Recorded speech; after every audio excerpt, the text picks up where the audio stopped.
শেষের সময় না, মুভির মিডলে অনেক ইমোশনাল সিন ছিল। সবারই তো চোখের পানি এসেছে। আমাদের বাংলাদেশের নায়িকা হলে আই থিঙ্ক সো মেহেজাবিন আপু। তার ওয়েব সিরিজ অনেক দেখছি, তো তিনি ওভারঅল অনেক ভালো অ্যাক্ট্রেস। আমার কাছে মনে হয় যে আরেকটু টুইস্ট থাকলে আরেকটু ভালো লাগতো, আরেকটু জমে উঠতো। কারণ সিনেমা হল অনেকেই বলছিল যে নাটকের কিছু সিনের সাথে মিলে যাচ্ছে, যেহেতু বাংলাদেশের নাটক এখনো খুব ভালো জিনিস করছে।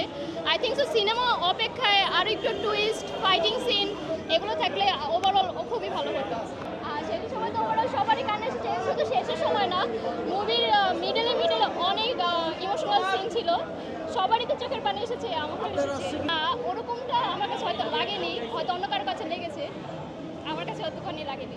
ওভারঅল সিনেমা আমি 8.5। যারা দেখতে আসেনি তাদেরকে দেখতে আসা উচিত বলে মনে করেন?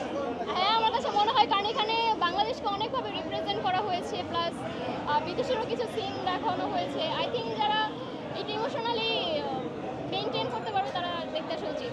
ভালোই ছিল নতুন হিসাবে, একটু রোমান্টিক লেগেছে, বাট সে তো বাংলা জানে না, সো মেনে নেওয়া যায়। আমার কাছে মনে হয় যে আপুটা যথেষ্ট ট্রাই করেছে। এখন আপু তো নতুন, আর এর থেকে বেশি কি বলবো। বাংলাদেশের নায়িকা হলে আই থিঙ্ক সো মেহেজাবিন আপু। তার ওয়েব সিরিজ অনেক দেখছি, তো তিনি ওভারঅল অনেক ভালো অ্যাক্ট্রেস। পার্থক্য আছে, বাট তার নাটক থেকে শুরু করে সে যতখানি পারফেক্ট, আমার কাছে মনে হচ্ছে সিনেমার সাথেও পারফেক্ট। Thank you.